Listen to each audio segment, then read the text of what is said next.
যে আমাদের এই জীবন, এই জড় বন্ধন, এই সংসার বন্ধন থেকে মুক্ত করার জন্য এই জগন্নাথ বলদেব সুভদ্রা মহারানীর ওই রূপ ধারণ করেছেন।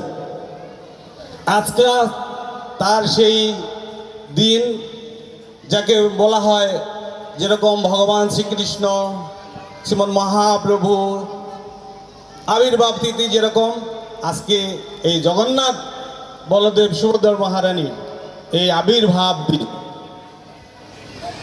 এই দিনের খুবই গুরুত্বপূর্ণ দিন এবং এই সময়ে শাস্ত্রে বলা হয়েছে এই জায়গা আপনারা দর্শন করছেন ভক্তিপূর্ণভাবে।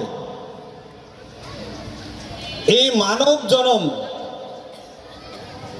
শত সহস্র জীবনের আমাদের পাপ অপরাধ থেকে মুক্ত হয়ে শুধুমাত্র এই ভক্তিপূর্বক দর্শন করার মাধ্যমে আমরা এই মানব জনমের আমরা এই দুঃখ দুর্দশা থেকে মুক্ত হয়ে ভগবান ধাম আমরা ভগবান লাভ করতে পারি। শাস্ত্রে সেটা বলা হয়েছে। এবং এই জগন্নাথ দেবের যে তার এই প্রকট লীলা আপনারা জানেন অনেকেই, যে এই লীলা যখন বৃন্দাবনে গোপীরা ব্রজবাসীরা যখন কৃষ্ণ বলরাম লীলাবিলাস করছিলেন, তাকে যেভাবে ভালোবেসেছিলেন, যেভাবে প্রেম প্রদান করেছিলেন, যার সর্বশ্রেষ্ঠ ভক্তির পরাকাষ্ঠা শ্রী বৃন্দাবনের ব্রজাঙ্গনারা, ভগবান যখন দ্বারকা লীলায় যান, দ্বারকায় উনি দ্বারকার রাজা, তখন ভগবান শ্রীকৃষ্ণের 16,108 জন ওনার পাট মহিষী ছিলেন। এ ভগবান শ্রীকৃষ্ণকে প্রত্যেকটা 16,108 যে পাট মহিষী ছিলেন, প্রত্যেকটা এই পাট মহিষীর তার আলাদা আলাদা তার ভবন ছিল। এবং ভগবান শ্রীকৃষ্ণ একইভাবে এট আ টাইম এই 16,108 জন এই পাট মহিষীর ঘরে উনি সেবা গ্রহণ করছেন। এবং এত রাজকীয় সর্বশ্রেষ্ঠ উপচার্য দিয়ে, মূল্যবান বস্তু দিয়ে ভগবানকে সেবা করা হতো। কিন্তু রাধারানী এই ব্রজবাসী এরকমভাবে কান্না করতো ঘুম থেকে উঠে, এরকমভাবে বিভিন্ন সময় শুধুমাত্র বৃন্দাবনের কথা ভগবান মনে করত এবং এই বলে কান্না করত। আর এই 16,108 যে মহিষীরা ছিলেন, তারা ভাবছেন আমার প্রভুকে আমরা এত কিছু দিয়ে আমরা ওনাকে সন্তুষ্ট করতে পারি না। ওনার কি বলেন, সবসময় চিন্তা করছেন কি, যে রাধারানীর কথা চিন্তা করছেন, কান্না করছেন বলে, ব্রজবাসীদের কথা বলে কান্না করছেন। উনি তাদের গোপ বালকদের কথা চিন্তা করে, বন্ধুদের কথা চিন্তা করে কান্না করতেন এরকমভাবে।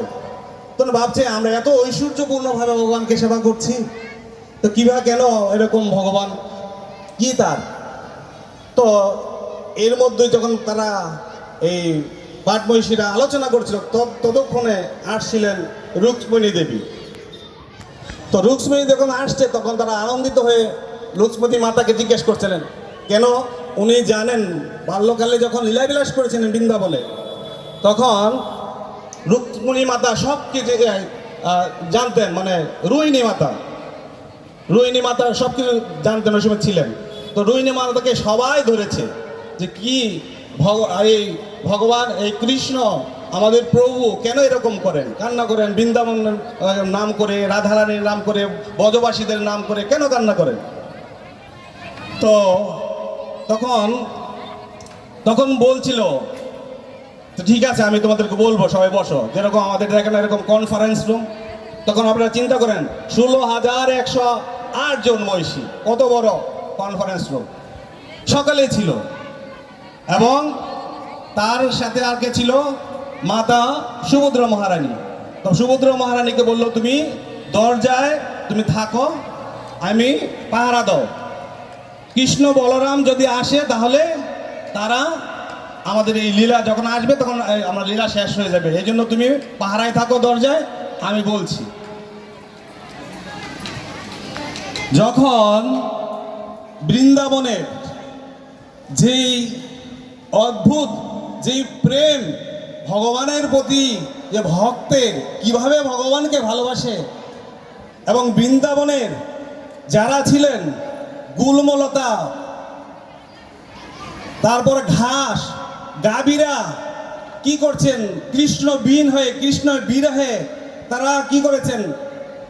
এই ফুল গাছ, ফল গাছ, তারা এগুলো সব বন্ধ করে দিয়েছেন। তারা অজস্রে কান্না করছেন। গাভীরা আর দুধ দিচ্ছেন না, সকলেই শুধু কৃষ্ণ কৃষ্ণ বলে কান্না করছেন।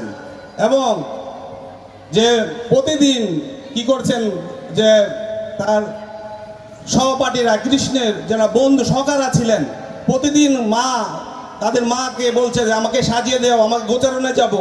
আর প্রতিদিন এরকম গোপালের জন্য, কৃষ্ণের জন্য হ্যাঁ কি করছেন? এই ননি বানাচ্ছেন, মাখন বানাচ্ছেন। গুণমহিমা কিভাবে ভগবানকে ভালোবাসতে হয়, আর ভগবান ভক্তের এই গুণমহিমা শ্রবণ করে উনি যে কত আনন্দ পান। হ্যাঁ, তো সেটার পরকাশটা উনি যখন আসছিলেন তখন দেখছে এরকম ওনার গুণকীর্তন করা হচ্ছে, ব্রজবাসীদের এরকম গুণকীর্তন করা হচ্ছে। তখন যখন আসছিলেন তখন এই গুণগান, এই ওনাদের ব্রজবাসীদের, রাধারানীর এবং যশোমাতার, গাভীদের এবং গুল্ম তিলনতা, বৃন্দাবনের যত কিছু আছে, তাদের যে ভগবানের প্রতি কত ভালোবাসা, তাদের প্রতি কত আকর্ষণ, আকৃষ্ট তাদের কৃষ্ণকে তাদের জীবন বৃথা, সেই কথাগুলো যখন শুনছিলেন ভগবান এই জগন্নাথ, তখন কি হয়েছিল? কিম্ভূত কিমাকার হয়ে গেছিলেন। ওনার এই রূপ কি হয়েছিলেন? এরকম কচ্ছপের মতন, কি যেরকম কচ্ছপ তার হাত পা গুটিয়ে নেয়, এরকম হাত পা গুলো গুটিয়ে নিয়েছিলেন। তার চোখগুলো কি একদম বিস্ফোরণ হয়ে গেছিল, একদম এলে কিম্ভূত, এলেছে কি ভগবানের একটা মহাভাব, সে মহাভাব। আর সেই ক্ষণে যাচ্ছিলেন কে? সেই ক্ষণে যাচ্ছিলেন নারদ মুনি। নারদ মুনি যখন এই রূপ দর্শন করেছিলেন ভগবানের, ওনার জীবন একদম আনন্দে উদ্বেলিত হয়ে নাচতে শুরু করেছেন। কি ভগবানের এই রূপ! সেই রূপ দর্শন করতে আপনারা সকলেই চলে আসছেন।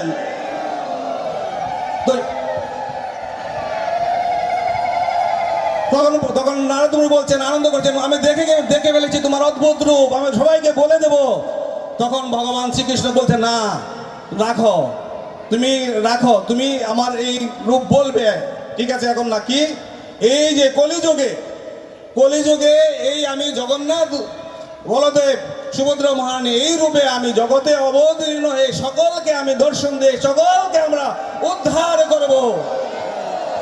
আজ সারা পৃথিবীতে শিল প্রভুপাদের কৃপায় সারা পৃথিবীতে এই জগন্নাথ বলদেব সুভদ্রা মহারানী এই দর্শন এবং স্নান